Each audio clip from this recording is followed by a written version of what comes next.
जिवंत महान परमेश्वराच्या नावाला धन्यवाद असो. आज या सकाळच्या वेळेस मी आपल्या संपूर्ण प्रेक्षकांचं वर्ड्स ऑफ होप या आत्मिक कार्यक्रमामध्ये स्वागत करीत आहे. परमेश्वर तुम्हाला आशीर्वादित करो. तुमच्या सर्व अडचणी, समस्या, आजार, दुखणे जे काही असतील ते सर्वच्या सर्व परमेश्वर निवारण करो. तुमच्या सर्व चिंता तो निवारण करो आणि तुम्हाला सर्व गोष्टीमध्ये तो समृद्ध करो. कारण तो करणारा पिता परमेश्वर आहे. त्याची तुम्हावर कृपा आहे आणि जे कोणी त्याचा धावा करतात त्यांचं तो ऐकणारा देव परमेश्वर आहे. तो एकच देव आहे ज्याने तुम्हाला आणि मला निर्माण केलेला आहे. फक्त काही लोकांना या खऱ्या देवाची ओळख झालेली आहे आणि पुष्कळशी लोक आहेत की जे अजूनही ज्यांना खरा व जिवंत देव सापडलेला नाही आणि ते भरकटत आहेत किंवा वेगवेगळ्या मार्गाने ते आपल्या आत्मिक जीवनामध्ये चाच पडत आहेत. आज आपण विशेष प्रकारे जो ऐकणारा परमेश्वर आहे, जो आपल्या क्रोधाला आवरणारा देव बाप आहे, त्याच्याबद्दल आज आपण विशेष प्रकारे विचार करणार आहोत आणि पवित्र वचनामधून परमेश्वर कशा प्रकारे प्रार्थना ऐकतो यावर आज आपण विचार करणार आहोत, मनन करणार आहोत. तत्पूर्वी आपण प्रार्थना करूया आणि देवाकडून आपण सहाय्य मागूया की वचन आम्हाला समजण्यासाठी परमेश्वराने सहाय्य करावं. आपण प्रार्थना करूया. जिवंत महान परमेश्वरा, मी तुझ्या नावाला धन्यवाद देतो, तुझी स्तुती करतो परमेश्वरा. आज या सकाळी तू संपूर्ण प्रेक्षकांना या भूतलावर जिवंत ठेवलंस, तुझी वाणी ऐकण्याची सुसंधी दिलीस, याबद्दल मी तुझा आभार मानतो. प्रभू, तुझं वचन प्रत्येक प्रेक्षकांपर्यंत पोहोचत असताना त्यांच्या मनाचा ठाव तू घे स्वर्गीय परमेश्वरा आणि तुझं वचन ग्रहण करीत असताना त्यांना विशेष प्रकारे सहाय्य कर. त्याचं आकलन होऊन प्रभू त्यांनी तुझ्याकडे वळावं अशा प्रकारचं कार्य होऊ दे प्रभू. आणि विशेष प्रकारे प्रभू त्यांना समजू दे की तुझी किती कृपा त्यांच्यावर आहे आणि किती अगाध प्रीती तू त्यांच्यावर करतो. प्रभू, तुझ्या वचनाच्या द्वारे तू प्रत्येक प्रेक्षकांना आणि विश्वासणाऱ्यांना आशीर्वादित कर. आमचा धन्य तारणारा प्रभू येशू याच्याच द्वारे ही प्रार्थना केली म्हणून तू ऐक. आमेन. आजचा जो आपला विषय आहे, जुन्या करारामधून एक पुस्तक आहे पवित्र शास्त्रामध्ये, धर्मग्रंथच आहे तो पण, आणि त्या पुस्तकाचं नाव आहे योना. म्हणजे योना जो संदेष्टा आहे त्याने काय केलं आणि कशा प्रकारे परमेश्वराने एका मोठ्या देशावर कृपा केली त्याबद्दलचा वृत्तांत पवित्र शास्त्रामध्ये आलेला आहे. आणि त्या पुस्तकाचं नाव आहे योना. आणि विशेष प्रकारे तुमच्या स्क्रीनवर आलेलं असेल आजच्या या विषयाचं शीर्षक, ते आहे जोना द बुक ऑफ प्रेयर्स. योना प्रार्थनेचे पुस्तक. म्हणजे योना हा जो काही पवित्र शास्त्रामध्ये आलेला भाग आहे, वृत्तांत आहे, ते संपूर्णपणे त्याला आपण प्रार्थनेचं पुस्तक म्हणू शकतो. कारण त्यामध्ये आम्हाला वेगवेगळ्या प्रार्थना आणि विशेष प्रकारे ज्या शहराबद्दल योनाला सांगण्यात आलेलं होतं की तुला जायचं आहे, तेथे जाऊन त्या शहराचा नाश परमेश्वर करणार आहे. त्या काळामध्ये शहर किंवा देश अशा प्रकारे संबोधल्या जात होतं. पण योनाने तिकडे कानाडोळा केला आणि मग तो त्या शहराकडे न जाता दुसऱ्या शहराकडे निघाला. पण नंतर तो आला आणि मग त्याबद्दलचा वृत्तांत आज आपण पाहणार आहोत, विचार करणार आहोत की असं काय घडलं की योना या संदेष्ट्याचं संदेष्टाने केलेलं प्रवचन, संदेष्टाने दिलेला लोकांना चेतावणी, त्याच्यानंतर काय झालं ते या पुस्तकामध्ये परिपूर्णपणे आढळून येतं. आणि याद्वारे परमेश्वर किती कृपाळू आहे, कनवाळू आहे, आणि माणसांसाठी तो आपला निर्णयही बदलणारा देवबाप आहे. जेव्हा मनुष्य त्याच्याकडे येतो आणि पश्चातापी होतो, त्यावेळेस तो आपला क्रोध आवरतो आणि त्याच्यावर प्रीतीचा वर्षाव करतो. अशा या जिवंत देवाचं वर्णन या पुस्तकामध्ये आहे. सुरुवातीला आपण काही गोष्टी पाहणार आहोत की आपण अशा प्रकारे पाहतो की या पुस्तकामधील ज्या शहराबद्दल परमेश्वराने या योना नामक संदेष्टाला पाठवलं होतं, त्यांना चेतावणी देण्यासाठी, चेतावणी म्हणजे त्यांचा नाशच करण्यासाठी. पण नंतर देवाचं मन कशा प्रकारे बदलल्या गेलं ते या पुस्तकामध्ये आहे. आणि तुम्हाला हळूहळू आपण जेव्हा आज शिकणार त्यावेळेस आम्हाला कळून येईल की परमेश्वरचं मन बदलणारं वृत्तांत काय घडलेला आहे तो या पुस्तकामध्ये कथन करण्यात आलेला आहे. आपण वाचूया विशेष प्रकारे योनाचं पुस्तक. पवित्र शास्त्रामध्ये विशेष प्रकारे जुन्या करारामध्ये हे पुस्तक आहे. आणि योनाचे पुस्तक याचा पहिला अध्याय आणि 5वं वचन मी सुरुवातीला आपल्यासाठी वाचत आहे, म्हणजे हळूहळू तुम्हाला कळून येईल.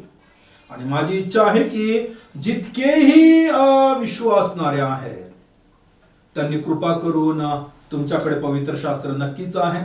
तुम्ही माझ्यासोबत या पुस्तकाचा अभ्यास करू शकता आणि थोडक्या वेळामध्ये या पुस्तकाचा पूर्ण उलगडा आणि त्याचं महत्त्व तुम्हाला कळून येईल.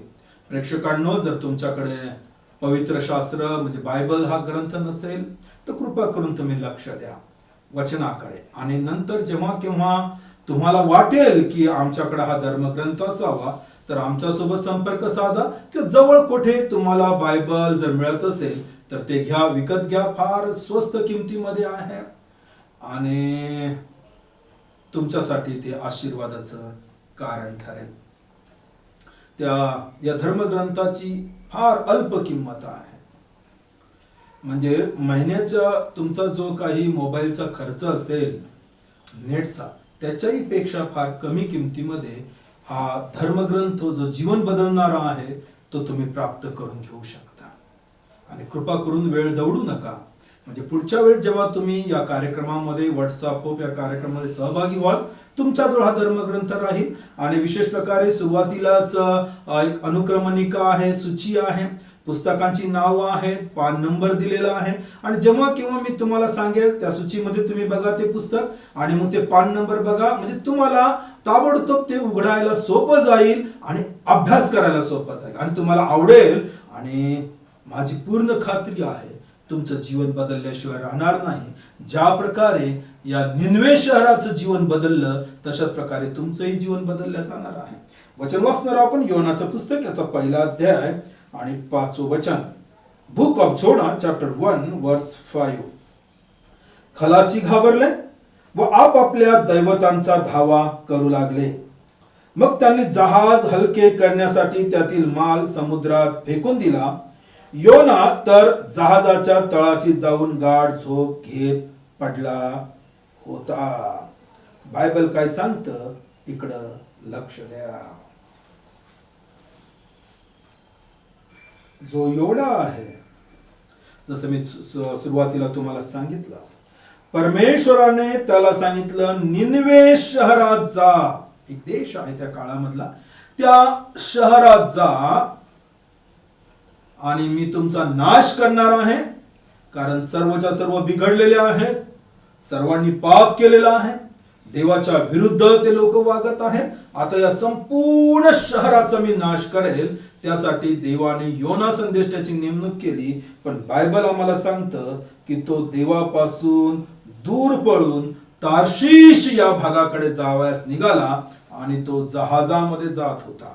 आणि जसं वादळ उठलं भयंकर रीतीने, परमेश्वराने त्या वादळाला आज्ञा दिली आणि वादळ उठलं. त्यावेळेस बायबल आम्हाला सांगतं की सर्व जे त्या जहाजावर होते, त्या जहाजाचे चालक, सर्व खलाशी, कामगार सर्व घाबरून गेले. आणि मग असं लिहिलेलं आहे, ते आपापल्या दैवतांचा धावा करू लागले, म्हणजे प्रार्थना करू लागले आपापल्या दैवतांचा. याचा अर्थ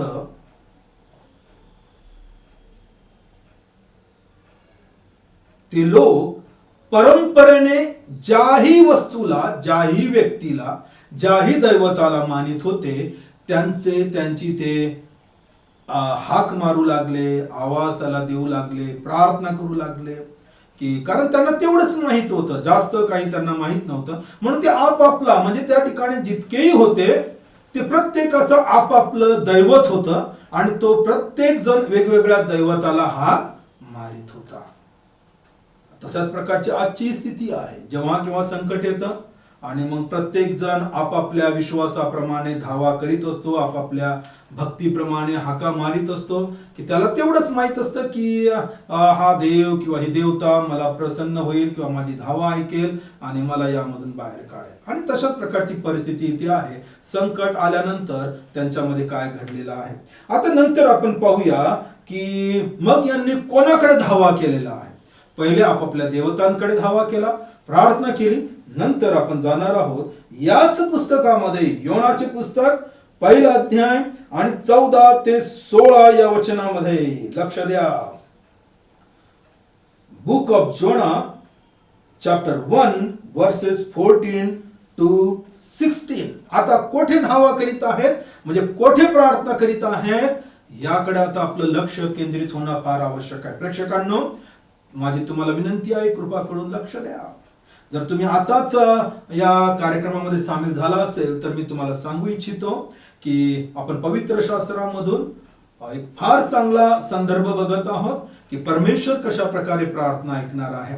आणि ज्यावेळेस वादळ आलं त्यावेळेस समुद्रामध्ये जे जहाजामध्ये बसलेले सर्व कामगार, खलाशी घाबरून गेले आणि आपापल्या देवतांचा त्या ठिकाणी धावा करू लागले. आता आपण बघणार आहोत योनाचे पुस्तक याचा 1 अध्याय 14 ते 16 वचनामध्ये काय सांगण्यात आलेलं आहे. तेव्हा ते परमेश्वराचा धावा करून म्हणाले. लक्ष द्या, पहिला शब्द आलेला होता, ते आपापल्या दैवतांचा धावा करू लागले.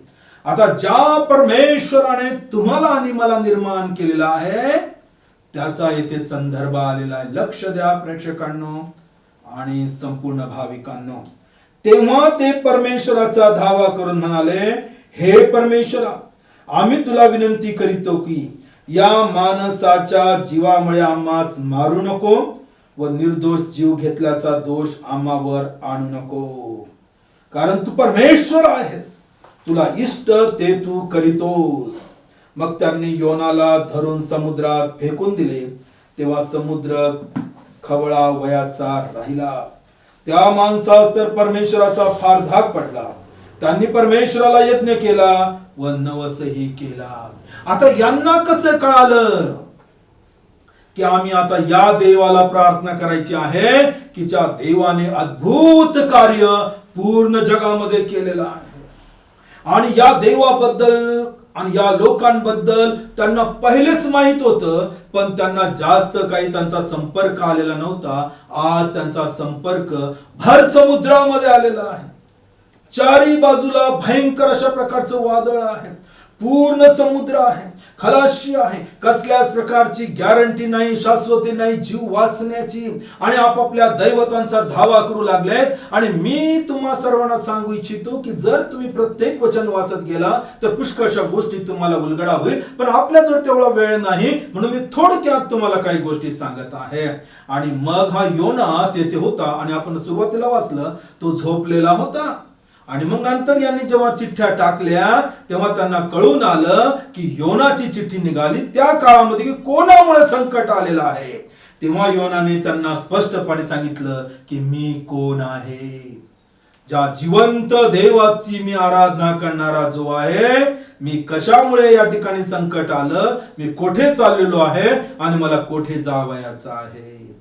तेव्हा त्याने त्यांना स्पष्ट सांगितलं की तुम्ही आता एक काम करा, मला समुद्रामध्ये टाकून द्या, तरच हे वादळ शांत होईल. आणि मग त्या ठिकाणी यांनी विनंती केली की जेव्हा आम्ही याला समुद्रात टाकू, परमेश्वरा, आमच्यावर याचा जीवाचा कसल्या प्रकारचा दोष लावू नकोस.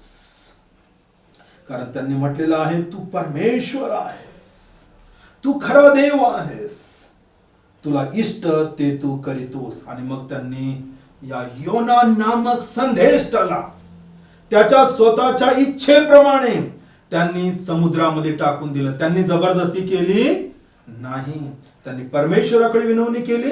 पण योनाने स्वतः सांगितलं की मला टाकून द्या, त्याप्रमाणे त्यांनी त्याला टाकलं. आणि नंतर काय घडलेलं आहे इकडे आपण जाणार आहोत. पण माझी विनंती आहे, तुम्ही या पुस्तकाला जेव्हा तुम्हाला वेळ मिळेल पूर्ण वाचून काढा. तुम्हाला नक्कीच आशीर्वाद प्राप्त झाल्याशिवाय राहणार नाही. आता दुसऱ्या अध्यायामध्ये आपण येणार आहोत. योनाचे पुस्तक याचा दुसरा अध्याय आणि 1 ते 9 वचन.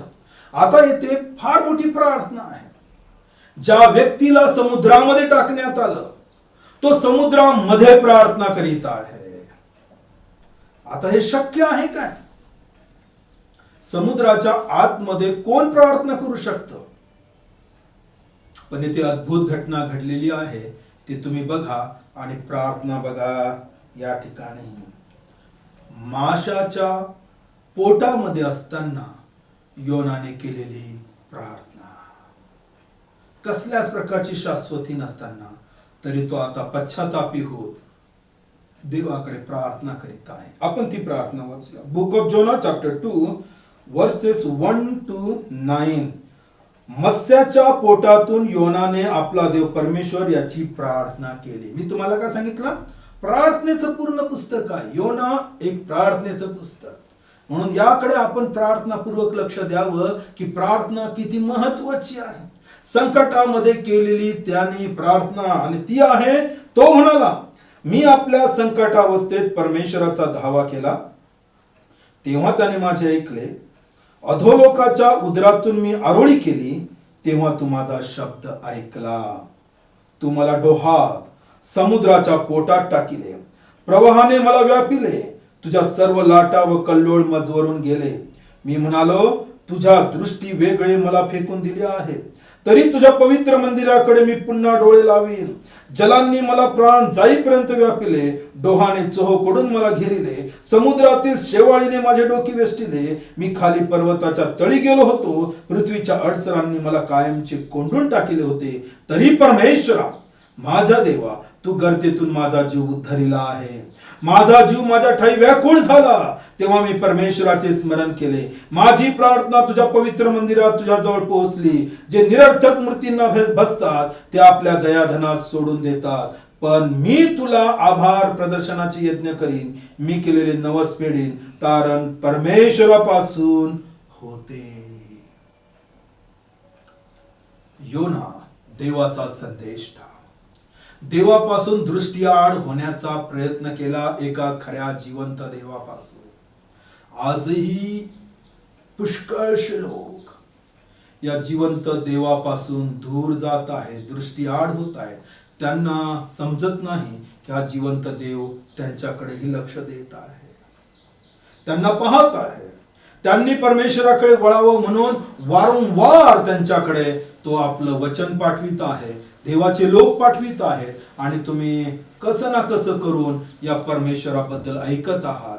आज या योनाने देवाच्या संदेष्टाने संकटा अवस्थेमध्ये असताना देवाकडे प्रार्थना केली, आणि त्याची प्रार्थना परिपूर्णपणे विश्वासाची प्रार्थना होती की माझा परमेश्वर मला जिवंत राखणार आहे. जेव्हा समुद्रामध्ये टाकण्यात आलं आणि जेव्हा फार मोठ्या मत्स्याने त्याला गिळलं, आणि जेव्हा तो त्याच्या पोटामध्ये होता तेव्हा त्याने पाहिलं की मी जिवंत आहे, आणि हे देवाने घडून आणलेलं आहे. आणि तेथे तो देवाकडे येऊन विनंती करीत आहे, प्रार्थना करीत आहे, आणि या संकटावस्थेमधून तूच मला उद्धारणार आहे. आणि पण तो एक शब्द वापरत आहे, जे निरर्थक मूर्तींना भसतात ते आपल्या दयाधनास सोडून देतात. ज्यांचा काही अर्थ नाही, ज्याची काहीच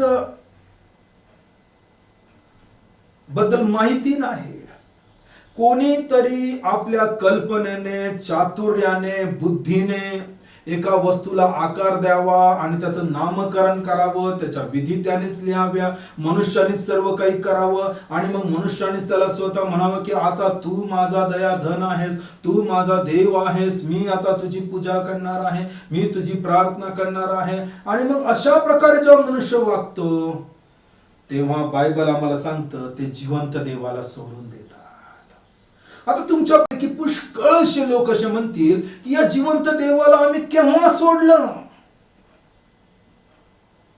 लक्षात घ्या, मनुष्याने जेव्हा आपापला मार्ग धरला आणि आपल्या मनाप्रमाणे, आपल्या परंपरेप्रमाणे, आपापल्या जसं आलं तसं समोर जाण्याच्या वृत्तीने, कधीच न विचार करणारे लोक ज्या प्रकारे त्या ठिकाणी वेगवेगळ्या गोष्टीच्या नादी लागतात, त्यांची भक्ती करतात, त्यांची पूजा अर्चा करतात, भोंदू बाबाच्या कहाण्याच्या मागे लागतात, अंधश्रद्धेने पीडित होऊन जातात, त्यावेळेस ते खऱ्या जिवंत देवाला सोडून देतात. आणि ते पहिले सोडलेलं असतं त्यांना, पण ते कळायला फार उशीर होऊन जातो. आज तुम्हाला संधी आहे की तुम्ही या जिवंत देवाकडे, जो दयाधन आहे, जो खरा परमेश्वर आहे, त्याच्याकडे वळू शकता. आणि बायबल तुम्हाला आणि मला काय सांगत आहे हे सर्वात महत्वाचं आहे. आणि मग बायबल सांगतं की मग तो 3 दिवस आणि 3 रात्र माशाच्या पोटामध्ये होता आणि तो देवाकडे प्रार्थना करीत होता. तो प्रार्थनेवर जीवन जगला. आणि म्हणून आमच्या प्रभू येशू ख्रिस्ताने म्हटलं, मनुष्य केवळ भाकरीनेच नव्हे तर परमेश्वराच्या वचनाने जगणारा आहे. तो देवाच्या सामर्थ्याने, देवाच्या वचनाने त्या माशाच्या पोटामध्ये सुरक्षित होता. आणि बायबल सांगतं मग देवाने त्या माशाला आज्ञा दिली आणि त्याने, त्या माशाने योनास कोरड्या भूमीवर ओकून दिले. लक्षात आहे, अद्भुत आहे. देव माशांना आज्ञा देतो, देव वादळाला आज्ञा देतो, देव समुद्राला आज्ञा देतो. तोच देव तुम्हाला आणि मला सुद्धा आज्ञा देणारा परमेश्वर आहे. आम्ही त्याच्या आज्ञा पालन करणं महत्वाचं आहे. मासे, मत्स्य म्हणजे त्या ठिकाणी जे काही आपण ज्याला मासे जे आहेत, प्राणी जे आहेत, वेगवेगळ्या प्रकारचे जलचर प्राणी आहेत, हे देवाची आज्ञा पाळतात. मग जे आम्ही मनुष्य आहोत, त्याच्या प्रतिरूपाचं त्याने आम्हाला बनवलेलं आहे. मग आम्ही त्याची वाणी का ऐकू नये, आम्ही त्याच्या आज्ञा का पालन करू नये. आणि मग काय घडलेलं आहे ते आपण पाहूया. विशेष प्रकारे आपण लवकरात जात आहोत. आता आपण 3ऱ्या अध्यायामध्ये जाणार आहोत आणि त्यामधली काही वचनं वाचणार आहोत की येथे आता काय घडलेलं आहे.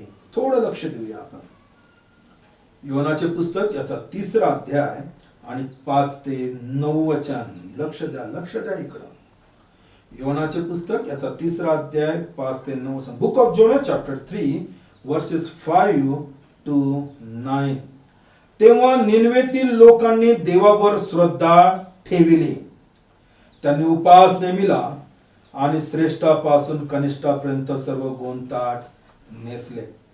निनवेच्या राजाचे वर्तमान समजले तेव्हा तो आपल्या आसनावरून उठला व आपल्या अंगातला झगा काढून गोंताट नेसून राखेत बसला. त्याने जाहीरनामा काढून आपला व सरदारांचा असा ठराव निनवेभर प्रसिद्ध केला की कोणी माणसाने, पशुने, गुराढोरांनी व शेरडामंडरांनी काही चाखू नये, खाऊ नये, पाणी पिऊ नये, तर मनुष्याने व पशुने गोंताट नेसावा, देवाचा मोठ्याने धावा करावा आणि प्रत्येकाने आपल्या कुमार्गापासून, आपल्या हाताच्या जुलुमापासून मागे फिरावे. देव कदाचित वळेल व अनुताप पावेल आणि आपल्या संतप्त क्रोधापासून परावृत्त होईल, म्हणजे आपला नाश होणार नाही. लक्ष द्या. आता घटना काय घडलेली आहे आपण या पुस्तकाकडे लक्ष देत आहोत. योना एक प्रार्थनेचं पुस्तक. या पुस्तकामध्ये आपण प्रार्थना बघत आहोत. विशेष प्रकारे जेव्हा योना या शहरामध्ये आला आणि बायबल आम्हाला सांगतं की त्याने लोकांना सांगितलं की आता फक्त 40 दिवसाचा अवकाश आहे आणि पूर्ण निनवे नाश पावणार आहे, धुळीस मिळणार आहे. परमेश्वर या संपूर्ण शहराचा नाश करणार आहे.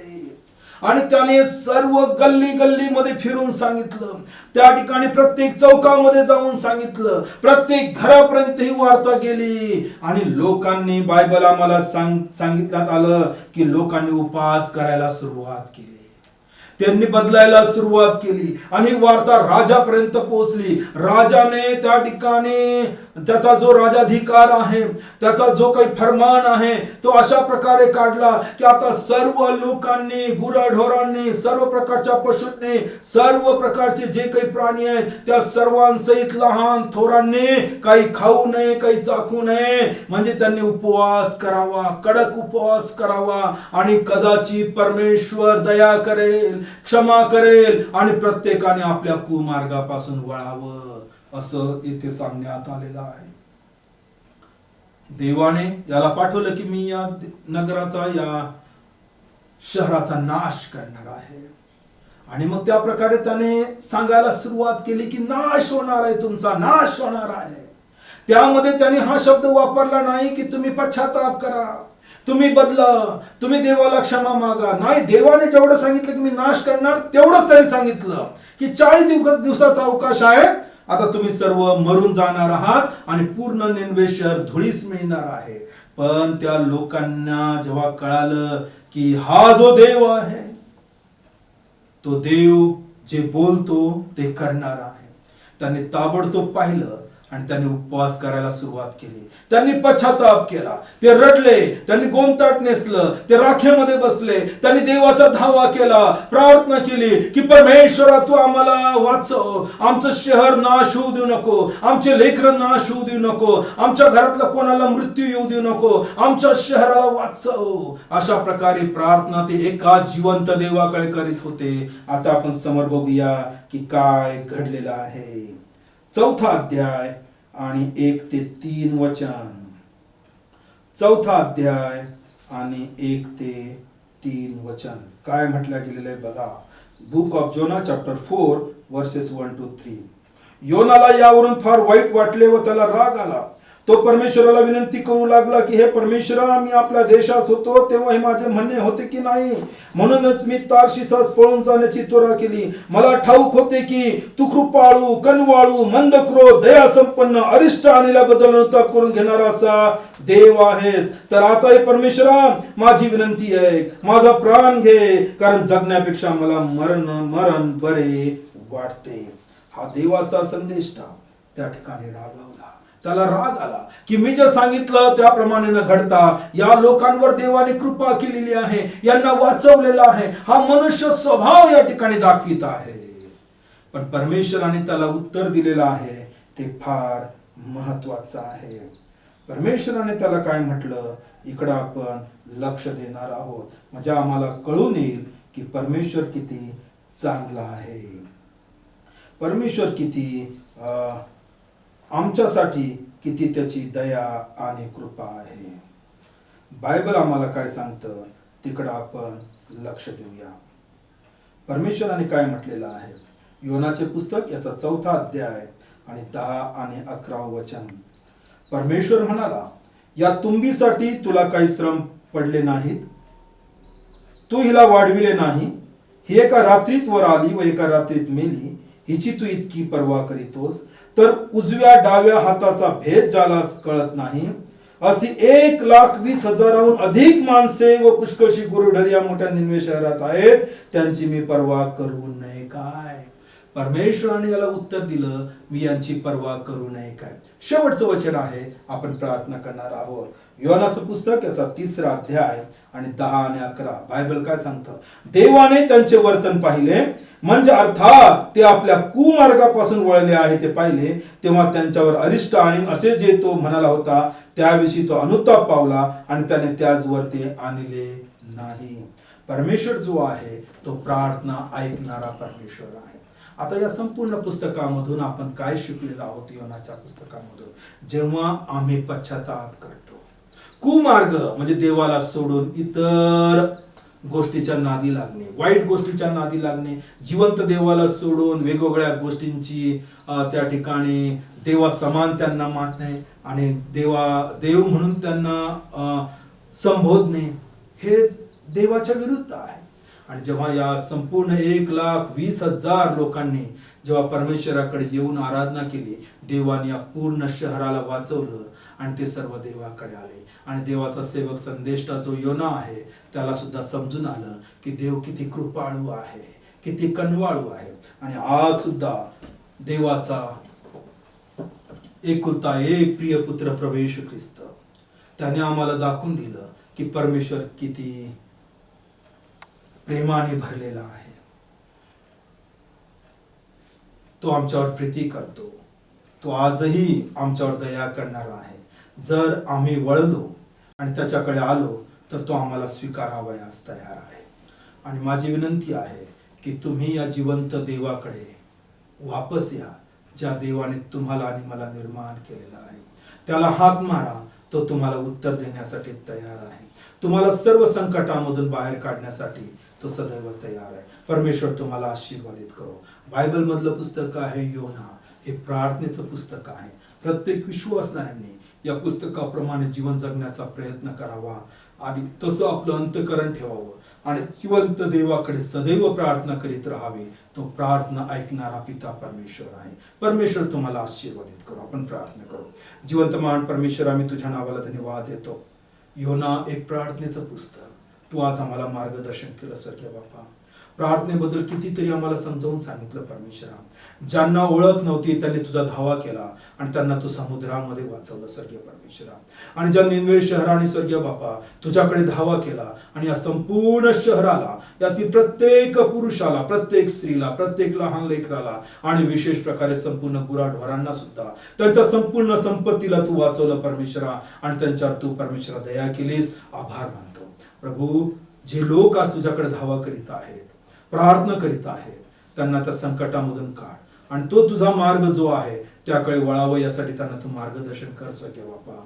तुला अब्बा आणि बापा अशी हाक मारताना त्यांचं मुख उघड स्वर्गीय बापा आणि तुझ्याकडे येण्यासाठी त्यांचे सर्व मार्गामध्ये अडखळणं दूर कर आणि प्रत्येकाला आशीर्वादित कर. आमचा धन्यवाद ताळणारा प्रभू येशू याच्याच द्वारे प्रार्थना केली म्हणून तो ऐक. आमेन.